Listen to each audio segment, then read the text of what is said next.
Então vamos lá. Livro do profeta Ageu, capítulo 1, dos versículos 12 a 15, diz o seguinte. Eu faço a leitura dos pares e a igreja responde com os ímpares. Então Zorobabel, filho de Salatiel, e Josué, filho de Josadaque, o sumo sacerdote, e todo o resto do povo atenderam à voz do Senhor, seu Deus, e as palavras do profeta Ageu, as quais o Senhor, seu Deus, o tinha mandado dizer. E o povo temeu diante do Senhor a igreja.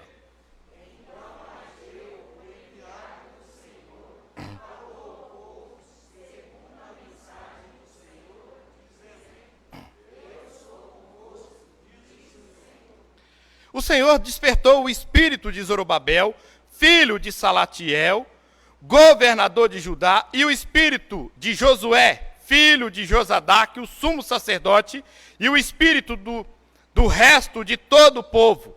Eles vieram e se puseram ao trabalho na casa do Senhor dos exércitos, seu Deus, a igreja.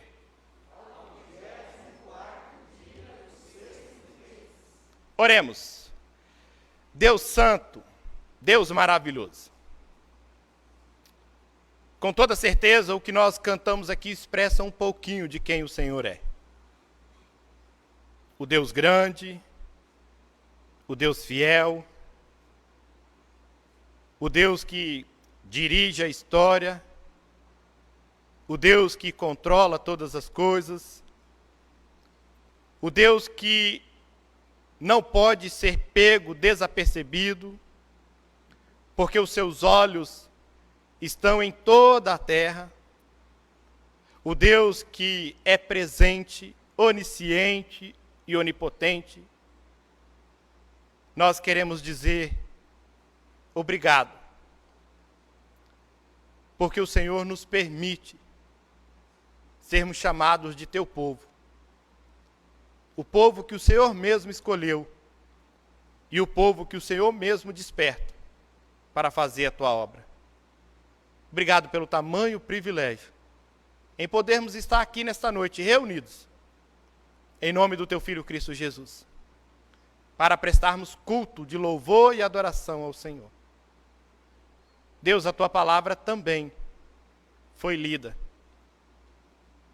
E obrigado porque ela testemunha dela mesma que ela não pode voltar vazia. A minha pode, os meus argumentos podem, mas a tua palavra jamais voltará vazia, porque foi o Senhor quem disse. E ela então cumprirá com o propósito para o qual ela será pregada nesta noite. Deus, em nome de Jesus, nos ajude a sermos expositores fiéis da tua palavra, porque nós somos meramente instrumento, vaso, canal do Senhor. Esta é a nossa oração em nome de Jesus. Amém. Amados irmãos, a maioria dos profetas profetizaram antes do cativeiro babilônico. Só há 2 profetas que profetizaram no cativeiro babilônico, o profeta Daniel e o profeta Ezequiel. E há 3 profetas que profetizaram pós-cativeiro babilônico, o retorno para Jerusalém. São eles Ageu, Zacarias e Malaquias. E o curioso é que quando você olha para o livro do profeta Ageu, você vai perceber que o livro do profeta Ageu é o segundo livro menor do Antigo Testamento. O primeiro é Obadias, menor do que o livro do profeta Ageu. E o interessante é que Deus levanta o profeta Ageu para poder encorajar o seu povo quanto à reconstrução do templo de Jerusalém. E se você perceber, há um fato interessante após a ascensão do Império Babilônico. E qual é o fato? Deus levanta o rei Ciro, o rei Medo-Persa. E esse rei, então, ele descobre que havia uma profecia de que depois de 70 anos, Deus traria de volta o seu povo a Jerusalém. E o interessante é que o rei Ciro, quando ele fica sabendo disso, rapidamente ele procura um meio, um caminho para poder mandar o povo que estava no cativeiro babilônico de volta para Jerusalém. E quando você olha para isso, você vai perceber que esse povo passa então 70 anos, e esse povo então volta para Jerusalém, mas o rei Ciro faz algo mais. Ele não só leva esse povo de volta, mas ele leva esse povo com proteção, provisão, e além de tudo, ele permite com que esse povo tire a madeira das suas matas, para que possam então usar essa madeira na reconstrução do templo de Jerusalém. E isso é fantástico quando nós olhamos para todas essas coisas. Então, tão logo esse povo vem a primeira leva e chega em Jerusalém, no ano 586, você vai perceber algo interessante a partir daí. Que os primeiros que vêm dessa leva são as pessoas piedosas, os fiéis, a maioria deles são da classe sacerdotal de Israel. E quando essas pessoas então voltam e começam ali a reconstruir o templo, eles começam a reconstruir o altar do templo da casa do Senhor, aonde se oferece os sacrifícios a Deus. E quando eles começam a reconstruir e reconstrói também as pilastras do templo, acontece um fato, um misto de choro e de alegria. Por que um misto de choro e de alegria? Porque os mais velhos, a velha guarda, que tinha conhecimento do templo salomônico, de como ele era suntuoso, glorioso e tantas coisas assim, eles começam a chorar, porque agora o templo que eles percebem já não é mais o mesmo templo. Porém, os jovens, aqueles que nasceram no cativeiro babilônico, quando eles percebem ali a reconstrução do templo, e quando eles percebem também as pilastras do templo sendo levantadas, eles têm um misto de alegria e de choro junto com os mais velhos.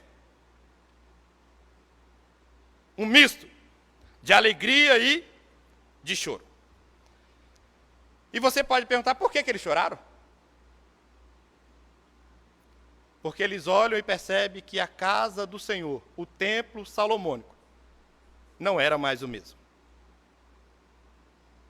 Não era mais o mesmo. Mas logo depois que eles haviam iniciado a obra, você vai perceber que o rei Ciro morre e agora há um novo rei, o rei Artaxerxes.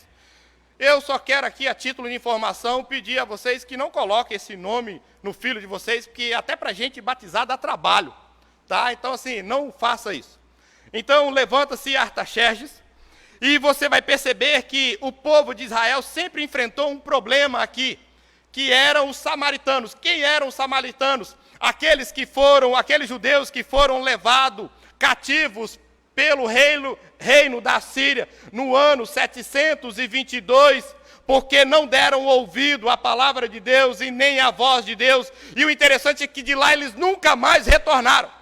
Então eles construíram famílias lá. É por isso que o judeu sangue puro, o judeu do reino do sul, de Judá, eles então não aceitavam os samaritanos. Por causa disso, porque era um povo que houve uma mistura, um povo que não era mais um judeu puro. E eles então sempre tentavam de alguma forma parar com a obra ali da reconstrução, seja do templo ou da cidade. E eles escreveram carta na época de Ciro, mas Ciro não deu ouvido porque entendia a profecia. Mas o rei Artaxerxes, quando ele fica sabendo dessa carta dos samaritanos e aquilo que os samaritanos escreveram, e os samaritanos disseram o seguinte para o rei Artaxerxes: rei, olha uma coisa, entenda, esse povo que voltaram para cá é um povo que está com má intenção. E esse povo, rei, eles sempre deram trabalho para todos os outros reinos. Se você permitir esse povo reconstruir a cidade e o templo, você vai encontrar uma grande encrenca na sua vida. E o rei, então, Artaxerxes, baixa um edito dizendo para parar a construção do templo. E quando você olha para isso, sabe quanto tempo que se passou desse edito do rei Artaxerxes até eles voltarem nessa época do profeta Ageu para reconstruir o templo? Se passaram 16 anos o templo parado, a sua reconstrução. Porque agora levanta-se um novo rei. Não é mais Artaxerxes, mas agora se levanta o rei Dario, ou Dário, como você queira aí fica a sua interpretação. Então o rei Dario não é o mesmo rei Dario lá de Daniel capítulo 6, tá? Esse daqui é o rei Dario conhecido como o Grande. E esse rei aqui, ele derruba o edito do rei Artaxerxes e permite com que o povo volte a reconstruir o templo e a reconstruir a cidade. E é nesse contexto que Deus então levanta o profeta Ageu. E à guisa de introdução, eu gostaria aqui de pensar algumas coisas com os irmãos. A primeira coisa, o autor dessa profecia. Você vai notar e perceber aí no versículo 1 do capítulo 1, que o autor dessa profecia, o autor do livro, é o profeta Ageu. E isso é interessante porque não há nenhuma discussão, nem mesmo entre os pastores liberais, porque todos eles sempre procuram questionar a veracidade da palavra de Deus, até eles concordam que o autor do livro é também o profeta Ageu. E quando você lê, você vai perceber que lá no capítulo 2, versículo 3, que o profeta Ageu, ele faz a seguinte indagação: quem dentre vós que tenha sobrevivido contemplou essa casa na sua primeira glória? Isto é uma informação que nós temos aqui a respeito do profeta Ageu, de que provavelmente, eu não posso afirmar categoricamente, mas provavelmente o profeta Ageu, ele nasceu em Jerusalém e foi levado ao cativeiro ainda novo. Então, provavelmente, o profeta Ageu, nessa época que ele profetiza, ele tem por volta aí de uns 80 anos de idade. Então, ele conhecia muito bem o templo salomônico.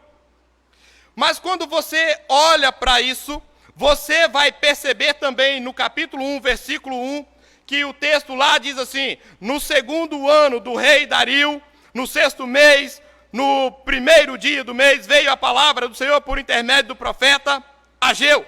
E amados, por que eu quero te chamar a atenção quanto a isso? Porque nós precisamos observar que isso é muito digno de nota. Por quê? Porque o profeta Ageu, ele não cria a mensagem. E nem ele é quem origina a mensagem. E nem é ele ou dele que emana a mensagem. O profeta Ageu é simplesmente um instrumento, um canal, aquele que Deus levanta para que ele possa pregar a palavra de Deus. Mas a palavra de Deus não nasceu no profeta Ageu. Porque nós temos tido muitas dificuldades com isso nos dias de hoje. Porque as pessoas querem dizer aí que ainda Deus continua dizendo assim: Deus me falou. E eu quero dizer para você assim, quando você ouvir isso, acelera os passos e vai embora. Porque o que nós temos hoje é a palavra escrita, revelada, aonde o pregador, ele expõe esta palavra. Mas ele não gera a palavra. E ele não é o autor da palavra. É por isso que nós pregamos expositivamente. Segunda coisa, a título de informação, o tempo dessa profecia. Se você olhar aí o versículo 1 ainda, você vai perceber, no segundo ano do rei Dario. E quando você olha para isso, você vai perceber que Deus levanta o profeta Ageu, e o profeta Ageu, ele começa a profetizar, e o tempo da duração do seu ministério foram 4 meses.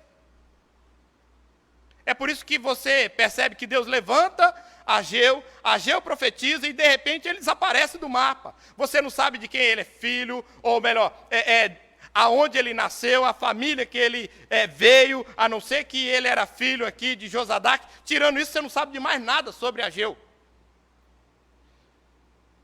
Quanto ao nome do profeta Ageu, aí é um nome sugestivo, tá? Pode colocar. Ageu significa festa, festivo ou dia de festa. Provavelmente Ageu nasceu num dia de festa, lá em Israel. É por isso que ele ganhou esse nome. Tá? Então, se você quiser aí, né, colocar o nome no seu filho, se for menino, coloca aí de Ageu, que é um nome aí de festa, festivo, dia de festa e coisas assim. Mas há um fato que eu gostaria de te chamar a atenção. Quando você lê o capítulo 1, versículo 1, você vai perceber que Deus levanta ele no primeiro dia do mês. E o primeiro dia do mês em Israel era um dia de festa. Olha só como é que Deus faz as coisas, amados. Então Deus levanta o profeta Ageu num dia em que tinha público, que as pessoas estavam reunidas. E então assim há um pregador e há também aquele que pode ouvir a mensagem. Você já parou para pensar por que Martinho Lutero, ele fixou as 95 teses no dia 31 de outubro? O ano é o que menos importa. Mas por que ele fixou no dia 31 de outubro? Você sabe por quê? Às vezes a gente pensa que foi um dia aleatório, e aí Lutero, não, é hoje mesmo que eu vou fixar aqui. Porque o dia 1º de novembro é o dia de todos os santos. Então, era um dia em que as pessoas iam para a igreja. E você imagina lá na porta do templo, Wittenberg, essas 95 teses fixadas. O alvoroço que isso causou nas pessoas. E também ali era uma universidade. Então você imagine as mentes pensantes da cidade ali. E começam a ler essas 95 teses contra as indulgências e contra tantas outras coisas que Deus levantou Lutero para poder fixar na porta do templo de Wittenberg. Olha como é que Deus é sábio. É por isso que isso fomentou de forma mais rápida. É por isso que isso se alastrou de forma mais rápida. Então não aconteceu simplesmente assim, num dia aleatório, nada dessas coisas. Terceira coisa, a guisa de introdução. Os destinatários dessa profecia. Está tudo aí no versículo 1 também, se você olhar. Os destinatários são Zorobabel, governador, Josué, sumo sacerdote, e o resto do povo. E, amados, quando você olha para isso, você vai entender que Deus primeiro fala com quem? Com a liderança. Deus primeiro falou com o poder civil e com o poder religioso. Está notando isso? E só depois que fala com o resto do povo. Porque quando Deus quer fazer uma obra, Ele começa primeiro com a sua liderança. Vamos lá aqui abrir um parênteses. É por isso que nós, como igreja, precisamos orar pela nossa liderança. Para que se tem alguma coisa que não está alinhada, para que Deus alinhe. Porque se nós tivermos uma liderança alinhada, os liderados também serão alinhados. E olha se não é assim que a palavra de Deus diz. Mas quando você lê todo o livro de Ageu, e aí eu quero te fazer um desafio, ainda hoje e no decorrer desse ano de 2021, para que você leia o livro do profeta Ageu. Se você lê o livro do profeta Ageu em um ano, será aí também aprovado. Mas se você lê em 10 minutos, mais aprovado ainda. Tá? Leia o livro do profeta Ageu. E você vai perceber que as ideias desse povo aqui estavam equivocadas. E muitas vezes a minha ideia e a sua ideia também está equivocada. Você vai perceber que a prioridade desse povo estava errada. E às vezes a minha prioridade e a sua prioridade também está errada. Sabe por quê? Porque quando você olha lá para o versículo 2, esse povo está dizendo assim, ainda não chegou o tempo de edificarmos a casa do Senhor. Às vezes nós falamos assim, pastor, ainda não chegou o tempo de eu trabalhar para Deus, ainda não.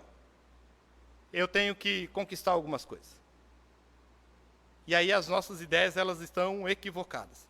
Então eu quero pensar com vocês sobre o tema, Deus chama o seu povo ao trabalho.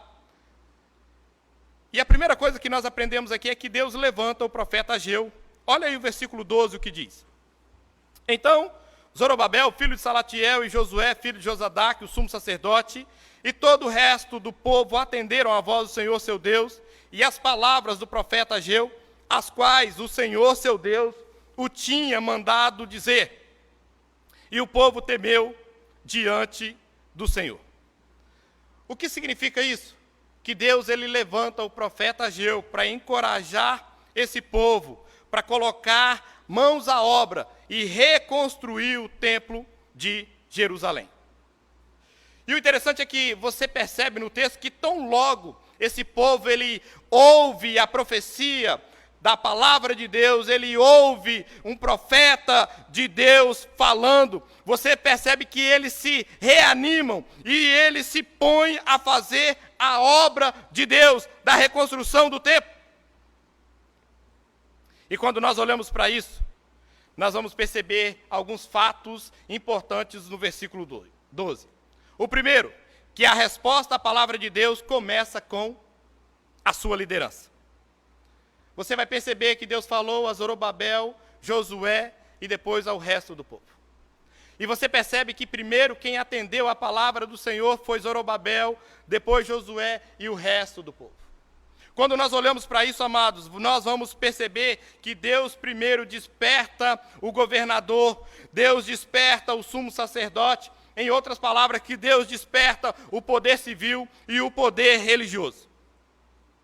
E quando nós olhamos para isso aqui, nós precisamos entender algumas coisas. E a segunda coisa que nós precisamos entender aqui, amados, é a seguinte, que o líder é sempre um influenciador, e por isso o líder nunca é neutro. E tudo isso você vai encontrar no versículo 12 aí. Por que um líder é sempre um influenciador? Amados, porque ou o líder, ele influencia para o bem, ou ele influencia para o mal, mas todo líder é influenciador, ele nunca é neutro. Nunca é neutro. Olha para a história e nós vamos entender isso e nós vamos compreender essas coisas. Em outras palavras, é o seguinte, ou um líder, ele é bênção, ou o líder, ele é maldição, ou ele é um problema na igreja. Mas ele nunca é neutro. Ou ele é um incentivador do trabalho da obra de Deus, ou ele é aquele que se coloca como um obstáculo à obra de Deus. Está percebendo? E é isso que Deus vai mostrando aqui por meio do profeta Ageu. Ou ele é alguém positivo, ou ele é alguém que vai dar trabalho. Terceira coisa que nós aprendemos aqui, que a resposta à palavra de Deus manifesta-se por meio da obediência. Você vai perceber que o povo aqui atendeu a palavra do Senhor. Assim, a única garantia que eu e você temos de que eu e você ouvimos a voz de Deus e obedecemos a Deus e a sua palavra, sabe qual é? É se nós praticamos essa palavra. Se nós ouvimos elas e saímos daqui como se ela não fosse importante para nós, ou como se ela serve para o meu irmão que não veio no culto hoje, mas não serve para mim, então eu quero te dizer que você não ouviu a palavra de Deus nessa noite. Porque a certeza que eu tenho é quando eu obedeço essa palavra. É quando eu pratico essa palavra. Quer ver? Você lembra lá do episódio do rei Saul? Quando se reuniu e aí o profeta Samuel falou assim, olha, me espere para que eu possa oferecer o sacrifício. E ele então passa-se uma semana e ele percebe o povo se dispersando. E ele era rei, não era sacerdote, e o sacrifício só era feito por meio do sacerdote. Ele então olhando para aquela ideia de que o povo está sumindo, o povo está indo embora, então agora o rei Saul oferece o sacrifício. E parece que o profeta Samuel só estava espiando para ver até onde ele ia, porque a Bíblia diz que ele oferece o sacrifício e o profeta Samuel aparece. E o profeta Samuel olha para ele e diz assim: Rei, você pensa que Deus tem prazer no sacrifício? Ou de que se obedeça? Deus está muito mais preocupado que eu e você obedeçamos do que venhamos a sacrificar. Olha só o princípio que a palavra nos ensina, que a obediência é melhor do que qualquer outra coisa. Uma quarta coisa que nós aprendemos aqui, que a resposta à palavra de Deus passa pela reverência. Se você olhar agora o versículo 12, no finzinho, diz assim: e o povo temeu diante do Senhor. E isso aqui precisa nos levar a uma reflexão. O que levou aquele povo ao cativeiro? A falta de temor ao Senhor. O que levou aquele povo, quando volta do cativeiro, a parar a reconstrução do templo e da cidade? A falta de temor ao Senhor. Está percebendo? O que levou aquele povo a deixar a casa de Deus em ruínas? A falta de temor. A falta de temor. Mas agora o que é interessante é que esse povo teme a Deus. E deixa eu pensar algo com os irmãos aqui, amados. Quando eu e você tememos a Deus, nós não vamos temer a homem algum. Porque se você olhar para o texto, você vai perceber que ainda continuava havendo as investidas dos samaritanos. Você vai continuar percebendo que ainda existia um decreto. Você vai continuar percebendo que existia escombros, que haviam pobrezas, que haviam tantas coisas que eram contrárias e que eram adversas à reconstrução do muro e da cidade. Mas quando esse povo teme a Deus, amados, eles não olham para nada dessas coisas. Sabe qual é o problema meu e seu como igreja? É que na maioria nós tememos muito mais aos homens do que a Deus. Olha se não é assim, se não é essa a realidade. Às vezes nós temos muito mais medo do que o homem vai pensar, ou do que o homem vai falar sobre nós, do que a respeito daquilo que Deus pensa, e a respeito daquilo que Deus pode falar sobre a minha vida e sobre a sua vida. Olha, se muitas vezes nós não temos a ideia de procurar fazer as coisas escondidas dos nossos pais, escondida do marido, escondido da esposa, escondido não sei mais de quem, até mesmo do patrão, quando nós deveríamos ter muito mais medo de fazer as coisas, porque os olhos de Deus estão em todos os lugares. Quando nós deveríamos temer a Deus, mas nós preferimos temer ao homem do que temer a Deus. Perceba se não é assim. Mas tão logo esse povo voltou a temer a Deus, amado, nada dessas coisas mais trouxe medo a eles. Você quer ver? E você vai perceber que o temor a Deus nos livra de muitas coisas. Lá em Neemias, que é também contemporâneo do profeta Ageu, você vai perceber que no capítulo 5, versículo 15, olha só o que Neemias nos instrui ali. Ele diz assim: mas os primeiros governadores que foram antes de mim oprimiram o povo e lhe tomaram pão e vinho, além de 40 ciclos de prata, até os seus moços dominavam sobre o povo, porém, assim não fiz, por causa do temor de Deus. O temor de Deus nos livra, amado, de pecar. O temor de Deus nos livra de fazermos as coisas erradas. O temor de Deus nos livra. E isso nos leva a pensar, sabe o quê?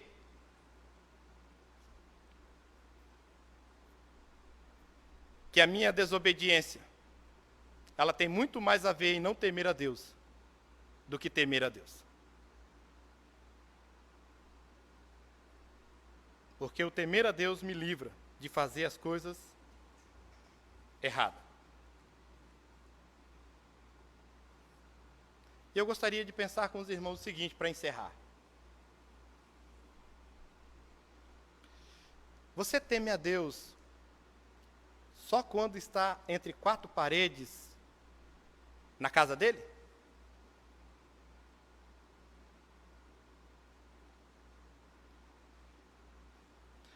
Você teme a Deus quando está no seu trabalho?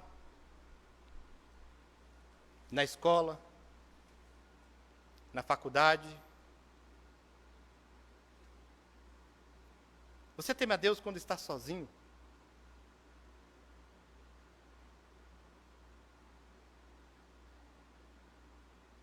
Você teme as consequências de Deus que podem vir sobre nós quando nós o desobedecemos?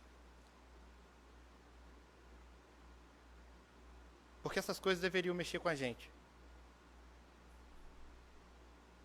Olha só, foi o temor a Deus que livrou Neemias de não agir como as outras pessoas agiram em Israel, abusando do povo, aproveitando do povo.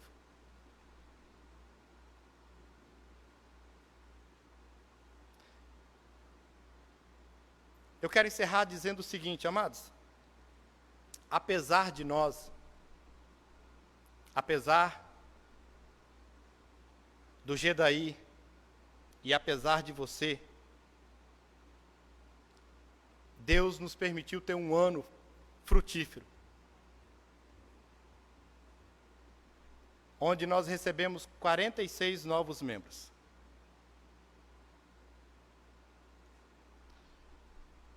E eu fico pensando se esse recado de Deus chamando o povo ao trabalho, se nós colocássemos a mão no arado muito mais do que colocamos esse ano,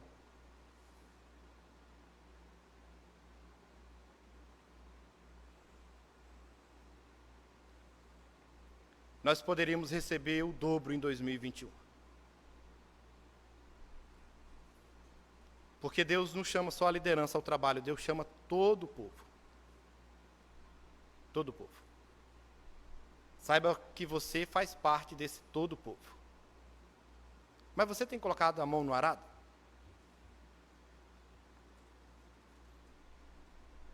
Que nós possamos orar, dizendo assim: Senhor, eu não tenho feito muita coisa na tua casa, não. Ou, de repente, falar assim: Senhor, eu não tenho feito nada. Mas eu não quero simplesmente fazer promessas, eu quero aqui pedir que o Senhor me ajude. Para que no ano de 2021, eu possa ser um servo do Senhor, uma serva do Senhor, que coloca a mão no arado.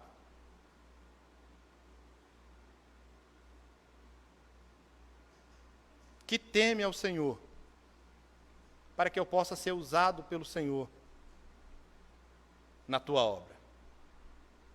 Porque se esse ano, sem eu fazer nada, o Senhor nos permitiu receber 46 novos membros, então se eu trabalhar um pouquinho, o ano que vem nós vamos receber muito mais, com a graça do Senhor. Então pode contar comigo. Porque eu me coloco à disposição. Eu gostaria de te convidar a orar nesse momento e apresentar essas coisas ao Senhor. Senhor Deus, muito obrigado, porque apesar de nós, apesar de mim, quantas coisas o Senhor tem nos permitido desfrutar. Não só quanto ao recebimento de novos membros, mas também, Deus, do livramento. Deus, quantos de nós o Senhor permitiu passar de série, ser aprovado na faculdade, concluir, Deus, o curso na faculdade. Deus, quantas coisas o Senhor fez no decorrer desse ano. E mesmo apesar de nós,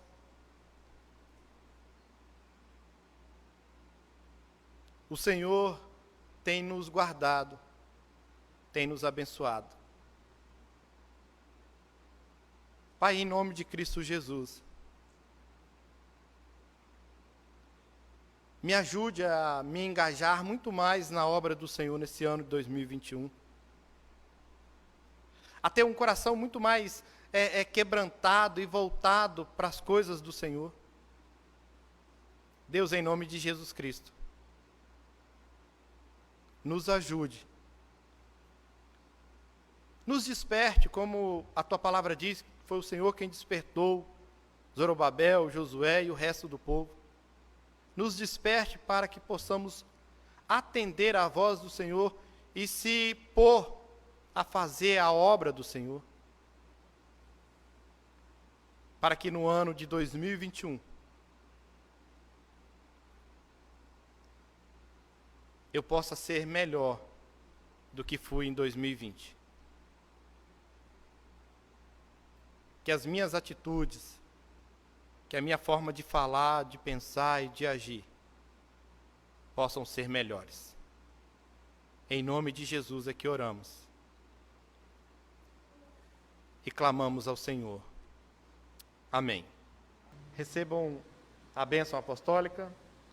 Que a graça do Senhor Jesus, que o amor de Deus, o nosso Pai, que as consolações e o avivar do Deus Espírito Santo sejam presentes hoje e para todo sempre. Amém.